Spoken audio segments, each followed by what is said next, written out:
So let's get into the mailbag. Yeah, let's do it. Mailbag.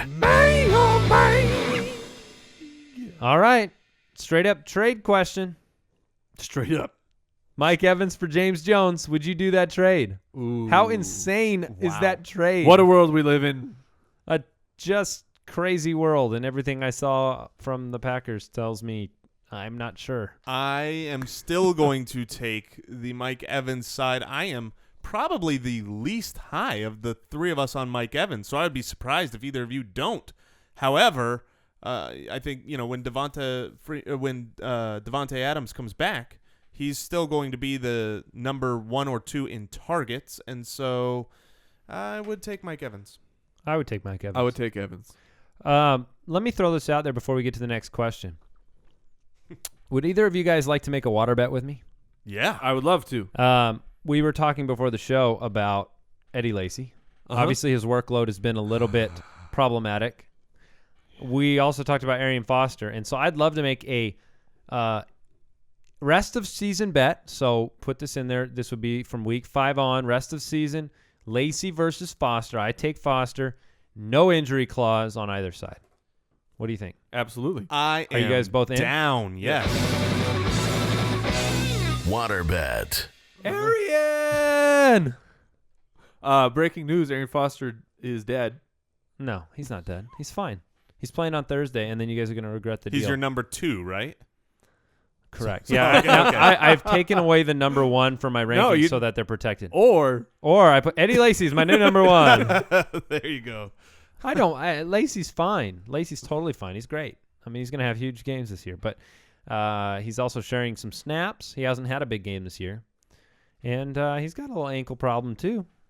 We don't, it's not just Arian. Arian doesn't have the monopoly on injuries, guys. he's got a large market share of He's it. He's going to have the monopoly of the workload, though, this week. So, all right, Adam in Fantasy Island. Wait, sounds like a wonderful place. I'm coming. He needs 2 wide receivers to start alongside OBJ. He has Matthews, Aiken, and Allen Robinson. Who would we take this week? Now, it's interesting you bring up Kamar Aiken because Aiken is the number 1 right now playing the Browns at home. He needs 2 wide receivers to start along Odell Beckham Jr. 2 more along. Jordan Matthews is absolutely in for me. It's a plus matchup. If you watched the game, Sam Bradford just missed Jordan Matthews for a touchdown that I believe turned into a Miles Austin touchdown, something along those lines. But Jordan Matthews is still getting a ridiculous share of the targets up in Philadelphia, so he's in for me. I take Matthews and Robinson. Yep. And I don't get too cute with Kamar Aiken. You're not aching for some bacon? Yeah, you've got good options there. Aiken is a good streamer when you're out of options. He also says he listens every day and he feels smarter than everyone in his league because of it.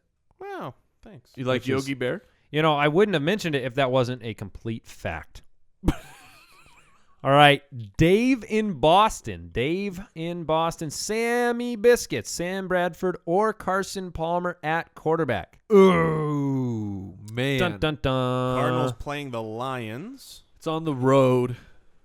It is on the road, and Carson had his highest yardage game last week, but only 1 touchdown. Thanks to the game flow and market correction of the touchdowns happened to Carson Palmer. I still trust Palmer every week. And Sammy Biscuits, what was the matchup? Saints. He's playing the Saints, but he's in Philly, so I'm going to take Sammy Biscuits. I'm going to take Carson Palmer. I will go with Palmer. So Mike Evans or Vincent Jackson at wide receiver this week. We know Evans had a tough matchup last week against the incredible Stormin' Norman. He's awesome. He's very good, yes. I think he broke some I'm going to misquote it, but he broke some record of pick sixes. What is shaking? Who's shaking the desk? Oh, is that me? Yeah. Sorry about that. I was like, what is going on? I'm amped up. I was like, sorry about that. Eddie Lacy walked in the room or something. So we got it's like that. You see the straight up. Hold on, Eddie Lacy's coming when your glass of water starts pulsing like the Tyrannosaurus Rex. I know. You're like, oh crap, here comes. And then you're disappointed when Richardson walks in. So hide the Burger King. The Eddie Lacy's coming. Oh. All right, so Tampa Bay wide receivers, was that the question? Yeah, I guess so. Tampa Bay wide receivers, because they're going up against the Jacksonville Jaguars. Jaguars. I believe that Mike Evans is going to have the better opportunity there. There's no true elite guy like a Norman to shut him down. So, for me, you're really talking flip a coin. Evans is the more talented guy, but for what's going to come down to, I think every week is just who gets the touchdown, and I would say the probability leans towards Evans, but this isn't just it's not a slam dunk. I'm going to plug Evans in weekly, but knowing that Vincent Jackson can easily get the touchdown. This is exactly why I don't want either of them on my team right now. I don't want Mike Evans because you pretty much have to plug him in and week out, and I want guys that have a higher baseline that aren't going to just 1 week help me win and 1 week help me lose. I would have drafted Torrey Smith. Yeah, I guess I just don't see Evans that way. I mean, I like him a lot. I'm just saying 17 targets, and then he faced Norman. He still got 8 targets. Like those are those are the only 2 games that we have. I like them both, especially this week. I'm playing both of them. I plugged Vincent Jackson into my lineup this morning. But so either I would lean Evans, but just understanding that maybe Vincent Jackson gets the touchdown and has the higher output. So that's going to be a very difficult. Evans was 12 touchdowns in his last 12 games last year. Yeah, But no, I'm not disagreeing. I'm just pointing out the stats. People can make their own decision. I don't disagree. There are going to be games. I mean, Roddy White had games that are better than Julio every week too. I look at it somewhat similar. Not anymore, Roddy White. No, I'm talking like last year. Yeah, he came out and said he's super disappointed because he believes he's getting open, but he's not part of the progression for Matt Ryan. Yeah. And I would agree with the target numbers. I know. All right, let's talk about Jeremy Maclin for a second. Okay. Ready, Mike? No. Set. No. Oh, you're not going to say an apology to Jeremy Maclin? I'm not going to apologize to Jeremy because Fine, don't. All right, Chris in Salem, Oregon. I have a real hard time deciding what to do with Maclin. He's been offered Lamar, Miller, and Jonathan Stewart for him. So talk to me a minute about Maclin, and then talk to me about this trade. So he's offered Lamar and J-Stu. Is he selling high? Is he buying low? Is he trading reliability for meh? Here is my deal with Maclin. My arguments against Maclin have never, ever been against his talent. Jeremy Maclin is a fantastic receiver. My question was, with Alex Smith, the risk-proof quarterback, can he get Maclin the ball enough? And the answer the last couple of weeks has been yes.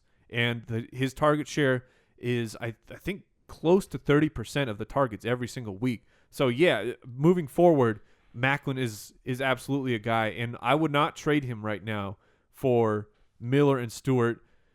That speaks greatly of how I've fallen on Stewart and Miller. It depends. This one depends on what you have on your team, too. I mean, if you need a running back, I don't mind buying low on these guys. Give Miller another shot in a couple weeks when the team's turned over. But I feel like Maclin was this delicious piece of cake that you saw at a party, and it was sitting on this kind of, ugly plate. And you didn't appreciate the cake for what it was. You were just focused on the plate it was sitting on. And then you finally took a bite. Yeah. And it's really good. No, it's delicious. Maclin is a delicious piece of cake. Yeah. There's no I agree. I think that the plate does matter in the sense that it's not just a bad not looking once the plate. cake's in your mouth. But what if the plate is like scalding hot and you have to grab the cake by the plate? That's a more accurate analogy here. You could burn your hands. But here's another. Some cake tastes good no matter what plate it's on. Well, that's true. It's just a matter of. I'll eat it off the dirt. I don't care. I'll eat that cake off the dirt. That's more accurate. Yeah, because you're getting a little bit of dirt on that cake. In the dirt. Yeah, you got to eat your Jeremy Maclin cake off the dirt. Can we make some bet with Maclin again this week? I want to make one every week. Here's one of the other things about this trade is that both J-Stu and Lamar Miller are on bye weeks. And I've seen a lot of trades. People don't know what to do. Do I trade a bye week guy? Do I trade for a bye week guy? Here's one thing that you have to keep in mind. When you're doing a trade, if it's not a clear-cut win, if it's like, I think I like this guy better than that guy, but all of a sudden you're making this week a risky proposition for getting a win because you're taking a guy like Jeremy Maclin out of your roster and putting nobody back in. It's no longer a win. I mean, if you are going to end up taking a loss for a marginal trade, don't do it. Yeah, I wouldn't do it.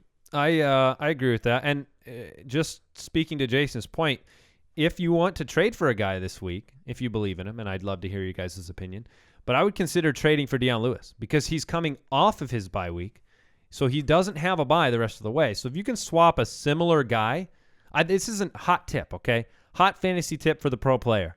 If you can swap a similar guy that you see in your eyes, that guy still has a bye week coming up, and your guy's buys in the past, right? I love it. Yeah, you're gaining an injury-free week. Exactly, and all the wins, week 5 wins count, week 6 wins count towards the end of the season. You don't just need to win then; you need to win now too. So that's something I'd look into. But let me ask you about Dion Lewis then.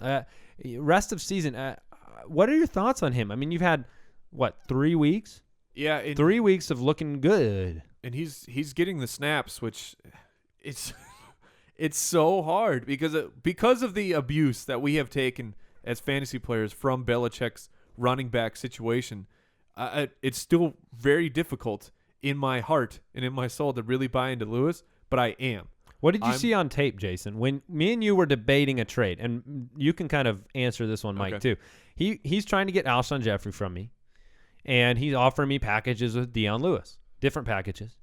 And I'm sitting there, I'm looking at the tape on Dion Lewis. I'm watching the coach's film on Dion Lewis. He's watching tape on Dion Lewis. But then you have game flow. You've got LeGarrette Blount still had 3 touchdowns in a game that Lewis was good. That was just game flow. Yeah. So what did you see, Jason? Well, the main thing I saw from that was game flow. That Dion Lewis was the guy they started off using. They got him involved. His snap count was great. And in the passing game, when they are, and this year it looks like they are a passing game, passing team, passing every down type of passing. Yeah, yes, they are passing in New England, and Dion Lewis is that back, so he's going to be used. And what happened in the last game was just a game flow situation that allowed LeGarrette Blount to get those 3 touchdowns. And so he came in later in the game, LeGarrette Blount did, and Moore had garbage time. It seems like right now Lewis is Vereen plus. Yeah, because he's getting early down. He's got some goal line. That's enticing. We should talk about that trade because I'd still consider something. Okay, so Alshon Jeffrey for Dion Lewis. No, not straight up. He has shown a propensity to fumble, and he's gone back in somehow. But that gets scary. Yeah, and what, 3 games, 2 fumbles in 3 games? Am I correct? You are correct. If he fumbles again, I know. Yeah, that's scary.